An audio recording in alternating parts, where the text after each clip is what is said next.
You want to get a new dog, but have you asked yourself, is it too hot? Is it too humid? How big is the back seat of your car? How okay are you with lots and lots of mud? What will your neighbors think? Can you bend over easily without pain? These are just a few of the most important yet rarely talked about considerations, and that, my friends, is what we are going to dive into today, what you need to consider before you choose a type or breed of dog. But let's just jump into it because you have a dog to get to. I'm gonna make this so uber easy for you. I'm gonna break this up into 3 categories. The first category that we're gonna go over are 5 things to consider when choosing a specific type of dog from age and size, etc. Then I'm gonna go over 5 things that you have to consider and think about when it comes to you personally. We're gonna get a little deep together. The first thing to consider, forget how big the dog is today. How big is your dog going to get in 6 to 12 months from today? A lot of people are thinking that they want to get a puppy, and I'll talk in just a moment about whether or not you should start with a puppy or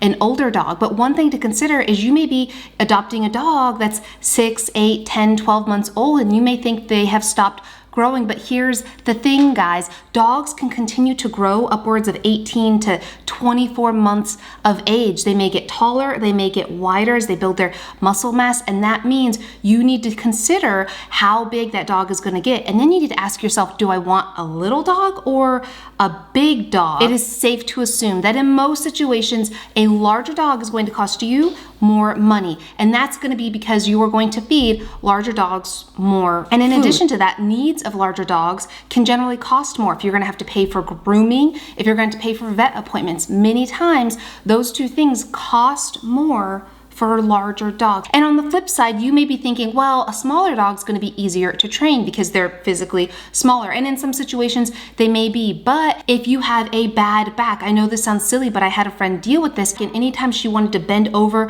and reward with like a treat or toy her small dog, she had a lot of back pain. You better be ready to be extra careful. I actually had a friend who had a small dog jump off of a couch, not even aggressively, just a casual jump, and snapped their leg. The poor pup had a broken leg, was in a cast for weeks. Little dogs tend to have more fragile bones and cartilage. So it's really important that if you're gonna have a small dog, especially with an active family, you're ready to take extra precautions. What are you going to do if you have a large dog and, knock on wood, hopefully it never happens, they get injured? Are you going to be able to bend over, lift that dog up, and take them to the emergency vet? You might think that I'm insane for going into that much detail, but this is something that happened to me with my Labrador, Bentley. He actually was temporarily paralyzed from a tick bite. We had gone hiking. I didn't realize he'd been bit by a tick, and the next morning woke up and he was unable to walk. I had to pick him up, carry him down the stairs, put him in the car, carry him into the vet. And thankfully, he's fine today. Had he been 150-pound Saint Bernard, would I have been able to do that? Because at that time, I was home alone. That's something you need to consider when you're choosing a type of dog. Now for the dog's age, I know so many of you are watching this and you so desperately want a cute and snuggly little puppy, but let me warn you, imagine having a toddler that have razor sharp teeth and are not afraid to use them, plus messes all around the house. That is just a small glimpse into what it will be like to bringing a puppy in your life. So you have to figure out, are you wanting, willing, and capable of taking care of a puppy that will stay in its puppy learning stages for 6 to 18 months. So if you're in limbo between a puppy or a senior dog, a few critical things to consider are, what are your next 4 to 8 weeks look like? If your next 4 to 8 weeks are going to be jam-packed, well, first off, you might want to hold off on getting a dog. But if you have to get a dog and you're gonna get one regardless of what I say, then I would maybe lean towards an older dog, because those first 4 to 8 weeks are going to be extremely challenging. You're gonna be potty training. You're gonna be training them to be gentle with their mouth. You're gonna be training them basic obedience, getting them through routine, crate training, sleeping through the night. The list goes on. And yes, it is worth it when you do it right and you follow a routine and you go through all the steps that I have shared with thousands and thousands and thousands of you. All the videos are linked down below. Maybe you're considering getting an older dog, maybe a dog that's 2-3 years old, or even a senior dog. And why I love that is there's less chance of surprises and you know what you're getting yourself into. Typically, a dog that's 18 to 24 months of age and older are pretty set in their ways in terms of their personality and temperament. And no, I'm not saying you cannot teach an old dog new tricks. You absolutely can, and I've proved it in many of my videos. What I'm saying is, if you go and meet a dog at a shelter or a rescue that's 3, 4, 5 years old, you're gonna get a really good sense of who that dog is early on. Whereas a puppy, a young puppy under 18 months of age, you're still getting to know who they are because they're still getting to know who they are. They're developing into whatever dog they're gonna be in the future. So this is a good thing and a bad thing. It's good because when you adopt an older dog, there's less chances for surprises in their temperament and personality, but it's also good on the puppy end is that you get the opportunity to kind of mold and develop them while also understanding that, like you and I, they're gonna have a base personality of who they're gonna be. You just have to be willing, able, and capable really of training the dog and giving that strong foundation. Like I said, I can walk you guys through that with all my videos linked up here. This brings me to energy. Do you want a high energy or low energy dog? And so many people think, oh, of course I want a low energy dog because they're gonna be easier to train. That's actually a myth, and I'll tell you why in a moment. Or they think, oh, I want a high energy dog because then they're gonna be able to keep up with me and they're gonna be super motivated to work with me. And that can also potentially be a myth. So let's talk about the low energy dogs myth of being super easy. Low energy dogs are not necessarily easier to train than a hyperactive one. Hi, Finn.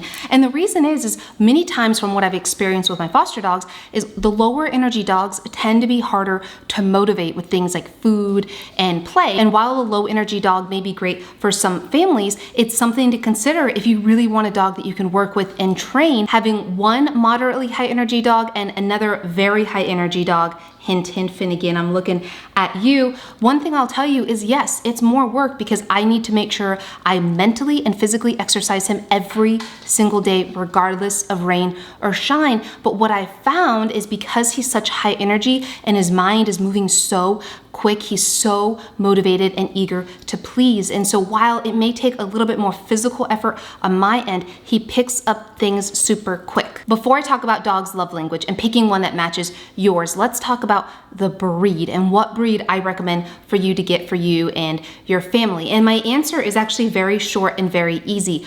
Honestly, I don't care. One of the lowest things on my list in terms of choosing a dog is what breed it is. What matters to me is that you guys are picking a dog that is compatible with your lifestyle and a dog that you are going to be able to commit to for the rest of its entire life and give it its best life, which I know is what you want to do. The other reason I don't care what breed you get is I have seen the most hyperactive Great Danes, which have been known to be the best apartment dog because they're quote unquote low energy, and I have seen the most mellow and calm Labradors in my experience. And yes, this is a controversial subject, and I know that not all of you will agree with me, which is okay, but I believe that dogs are mostly, not entirely, but mostly a product of the environment that they are brought up in, regardless of the breed that they are. I believe that because I have lived that with the dozens and dozens of rescue dogs that I have fostered, my dogs that I have raised.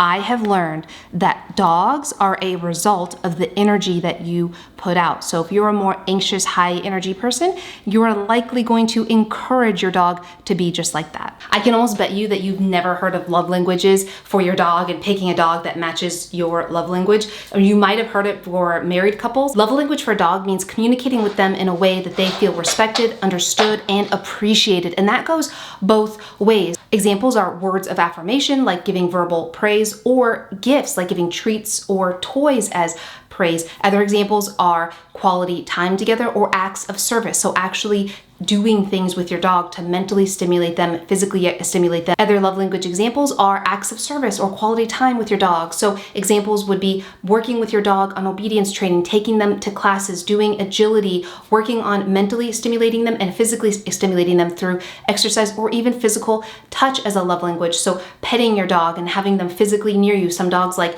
to snuggle, and finding a dog, regardless of the breed, that communicates in the same way that you do with regard to their love language is going to help set both of you up for long-term success.